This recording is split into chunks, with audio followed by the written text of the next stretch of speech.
रवीना का देवर मोहित सरकारी अफसर बन गया तो घर में उसके लिए रिश्तों की बाढ़ आ गई। किसी किसी दिन तो एक साथ दो दो लड़की वाले आकर बैठ जाते, अपनी अपनी बेटियों की प्रशंसा के पुल बांधते, लड़की देखने का प्रस्ताव रखते और विभिन्न कोणों से खींची गई लड़की की दो चार रंगीन तस्वीर थमाकर उम्मीदें बांधकर चले जाते। लेकिन रवीना के समझ में नहीं आ रहा था किन रंगीन तस्वीरों के समूह में से किस लड़की को अपनी देवरानी बनाए, किसे पसंद करे, क्योंकि सभी तस्वीरें एक से बढ़कर एक फिल्म अभिनेत्रियों जैसी थी। इसलिए उसने अपने पति रमेश से इस बारे में बात की तो उसने भी कह दिया कि मोहित से ही पूछ लो, शादी उसे करनी है तो लड़की भी उसकी पसंद की होनी चाहिए। इतना बोलकर रमेश अपने लैपटॉप में लग गया। रवीना को कुछ समझ नहीं आ रहा था कि क्या करे, क्योंकि उसके सास ससुर भी नहीं थे, इसलिए देवर की शादी की जिम्मेदारी उन्हें ही उठानी थी। और वैसे भी मोहित को माँ जैसा प्यार और भाभी जैसा साथ रवीना ने ही दिया था। इसलिए कुछ सोचकर रवीना ने सारी तस्वीरें बाहर आकर मोहित के सामने रख दी। तो मोहित ने उड़ती सी नज़रें डालकर सभी तस्वीरें सामने से हटा दी और बोला, जो लड़की आपको पसंद आई उसी को बहू बनाकर ले आओ भाभी, मुझे लड़की के रंग रूप से क्या लेना देना। जो लड़की मेरी माँ समान भाभी की सेवा व सम्मान कर सके और दोनों भाइयों में फूट ना डलवाए, सुख का नया संसार बनाने में मदद करे, वही मुझे स्वीकार होगी। लेकिन तस्वीर से कैसे पता लग सकता है कि लड़की का स्वभाव कैसा है? गुणों के साथ सुंदरता भी तो होनी चाहिए ना। बहू घर की शोभा होती है। रवीना सोचती रह गई। मोहित और रमेश ने तो गृहस्थी के अन्य कामों की तरह लड़की पसंद करने की जिम्मेदारी भी रवीना के कंधों पर ही डाल दी। तो उसने भी सभी तस्वीरों में से एक तस्वीर छांटकर मोहित को जबरदस्ती लड़की देखने भेज दिया। मोहित ने लौटकर बताया कि लड़की के सामने के दांत काफ़ी चौड़े चौड़े लग रहे थे। हंसने पर पूरी बत्ती सी बाहर आ जाती थी।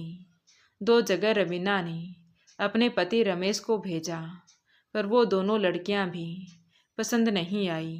दो चार जगह रवीना भी मोहित और रमेश को अपने साथ लेकर लड़की देखने गई, पर जो बात तस्वीरों में थी वो लड़कियों में नहीं थी। तस्वीरों और प्रमाण पत्रों के आधार पर कोई लड़की कैसे पसंद की जा सकती थी।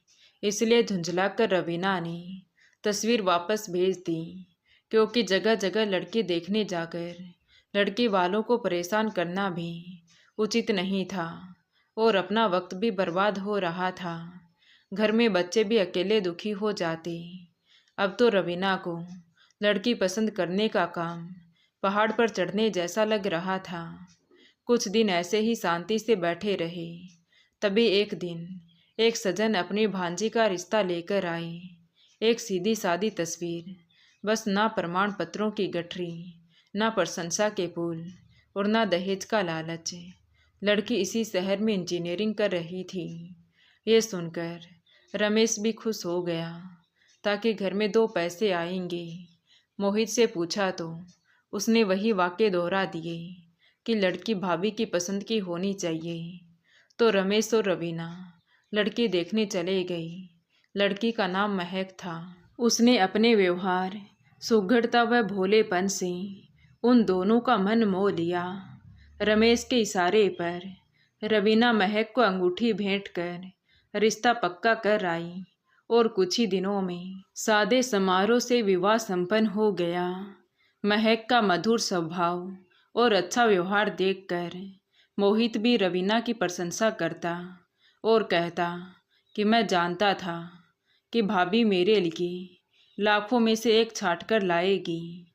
महक मेरी उम्मीदों से बढ़कर है। रवीना भी खुश थी कि चलो, देवर ने उसका मान तो रखा।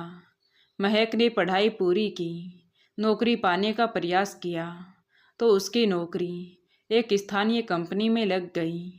उसने अपना पहला वेतन लाकर रवीना के हाथ में रखा तो रवीना ने नम्रता से कहा कि क्या ये अच्छा लगता है कि घर की बहू से खाने और रहने के पैसे लिए जाएं।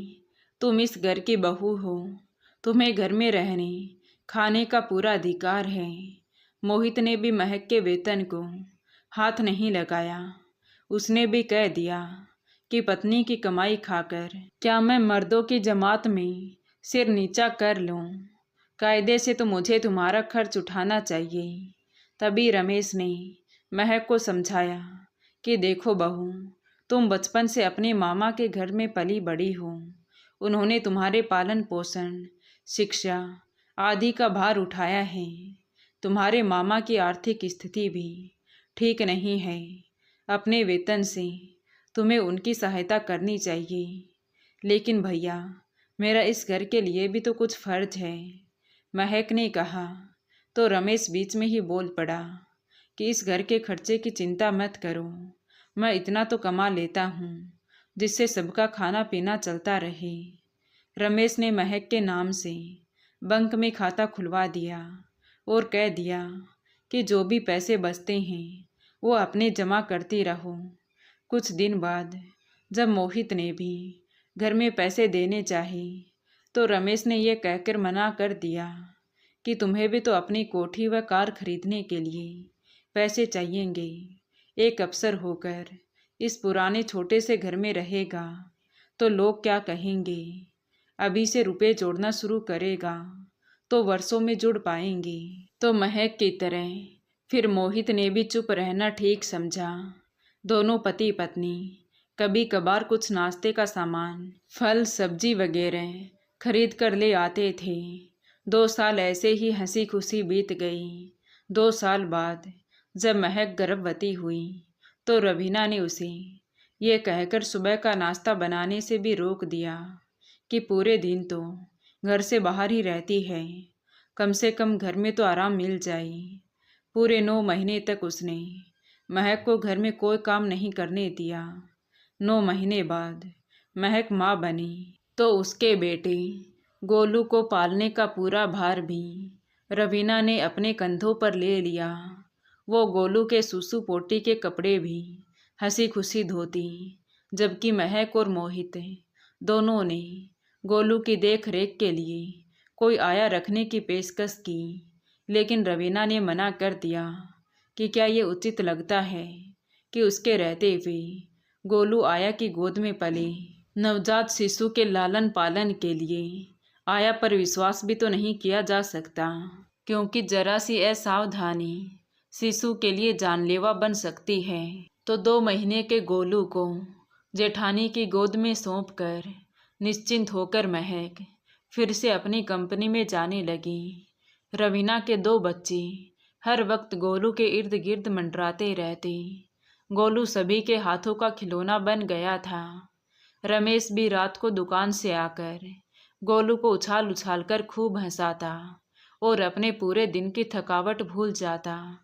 इधर मोहित अपनी नौकरी में इतना व्यस्त हो चुका था कि अपने बेटे को गोद में लेकर दुलारने का वक्त भी नहीं निकाल पाता था।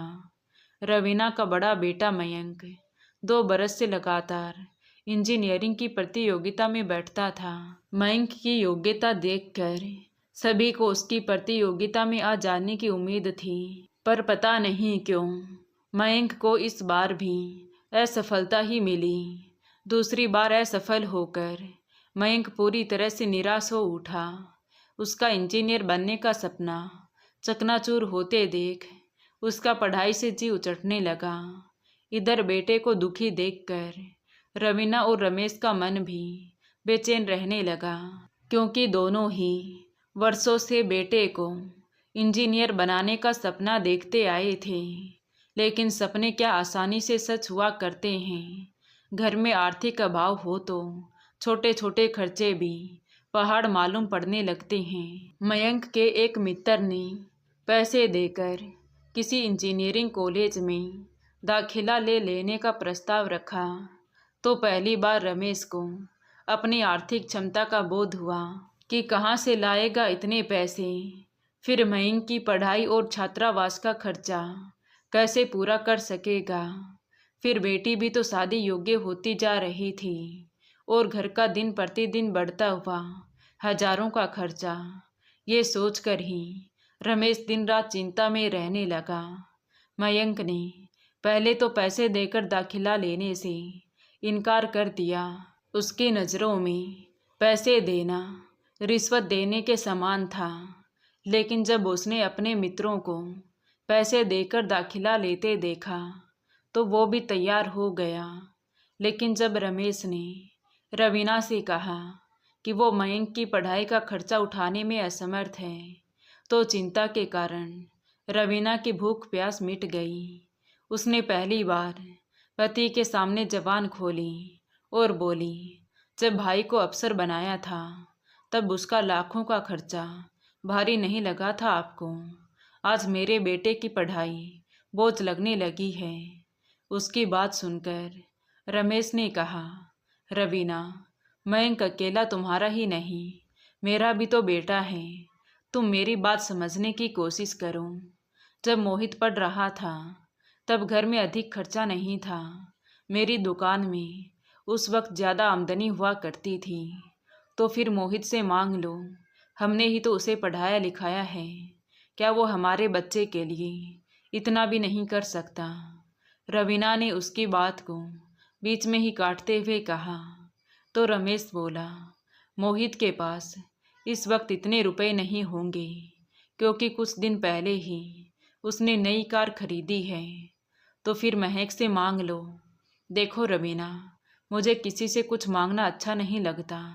महक क्या सोचेगी कि जेठ जिठानी 2 वक्त का साधारण भोजन खिलाते हैं और बदले में हजारों रुपए मांग रहे हैं।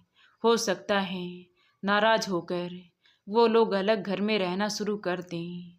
तुम्हें दूसरों की चिंता अधिक है, अपने इकलौते बेटे का बिल्कुल ख्याल नहीं है। आखिर मयंक की पढ़ाई का क्या होगा। रमेश के पास अब रवीना की बात का कोई जवाब नहीं था। तो आक्रोश में भरी रवीना अंदर ही अंदर गीली लकड़ी की भांति सिलगती रही। उसके मन में बार बार एक ही विचार पनप रहा था कि क्या मोहित और महक का कोई फर्ज नहीं है। दोनों अपने अपने पैरों पर खड़े हैं, आर्थिक रूप से आत्मनिर्भर हैं। क्या अपना खुद का खर्चा भी नहीं उठा सकते। उसे अपने ऊपर भी बेहद क्रोध आ रहा था कि क्या उसकी अक्ल पर पत्थर पड़ गए थे जब उसने महक को घर में खर्चा देने से रोक दिया था। पर उसने तो सिर्फ एक ही बार तो रोका था। महक ने दोबारा खर्चा देने की पेशकश क्यों नहीं की। वो घर की स्थिति से अनजान तो नहीं है। रुपयों पैसों की कमी के कारण त्योहार पर भी बच्चों के कपड़े नहीं बन पाए। वर्षों से रवीना मामूली सी साड़ियों में गुजारा कर रही है। क्या महक को ये सब दिखाई नहीं देता। रवीना का मन कर रहा था कि वो महक को खूब खरी खोटी सुनाकर मन की भड़ास निकाल ले। रूठ कर महक अलग हो जाएगी तो हो जाए, साथ में रहकर भी वो किसी का क्या भला कर रही है।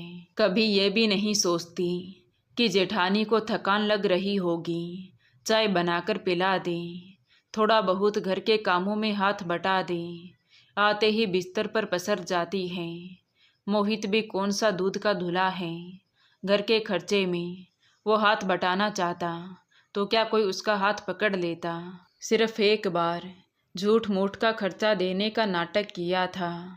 ये सब सोचकर रवीना को बहुत गुस्सा आ रहा था, परंतु गोलू का भोला भाला चेहरा देखते ही रवीना के विचार बदल गई। माँ बाप के स्वार्थ की सजा गोलू को क्यों मिली। अगर मोहित और महक अलग रहने लगे तो ये मासूम नौकरों का मोहताज बन जाएगा। इसकी परवरिश कैसे हो पाएगी। जैसे मयंक उसका बेटा है वैसे गोलू भी है। महक ने उसे जन्म दिया है तो क्या हुआ, ममता स्नेह दुलार देकर तो वही पाल रही है। ये सोचकर रवीना ने देवर देवरानी को इस बारे में अनभिज्ञ रखना ही उचित समझा। अकारण घर में कलह हो या वे दोनों कुछ गलत अर्थ लगा बैठें, इसलिए उसने पैसों की कमी की या मयंक की पढ़ाई की किसी भी प्रकार की चर्चा उनके सामने नहीं की। लेकिन पैसों की कमी की वजह से मयंक के मन को ठेस पहुंचाना भी उचित नहीं था। इसलिए रवीना ने यह सोचकर अपने सोने के आभूषणों को देने की ठान ली कि आभूषण बेटे से अधिक कीमती थोड़ी ना है। बेटे की खुशियों के लिए तो रवीना अपना जीवन तक बलिदान करने को तैयार थी। फिर बेजान आभूषण क्या मायने रखते। वो घर में सबसे छुपाकर आभूषण बेचकर रुपए ले आई। फीस और किराए का इंतजाम तो हो ही चुका था। मयंक के मासिक खर्च की इतनी फिक्र नहीं थी। जिस तरह से पेट काटकर मोहित को अफसर बनाया था उसी प्रकार मयंक की पढ़ाई चल सकती है। लेकिन रमेश चकित रह गया कि रवीना के पास इतना पैसा कहाँ से आ गया। पर हकीकत जानने व समझने का वक्त नहीं था, क्योंकि मयंक के जाने में सिर्फ एक दिन का वक्त बचा था। बड़े उत्साह से रवीना मयंक के साथ रखने के लिए मट्ठी पापड़ तल रही थी। बेटे से लंबे अरसे तक अलग रहने के ख्याल से उसकी आंखें भर आईं। तभी कुछ देर बाद महक घर लौटी। वो आज बड़ी परेशान गंभीर लग रही थी। आते ही सिर थामकर कुर्सी पर बैठ गई। कुछ अनहोनी तो नहीं हो गई, ये सोचते हुए रवीना का दिल आकांक्षाओं से धड़क उठा।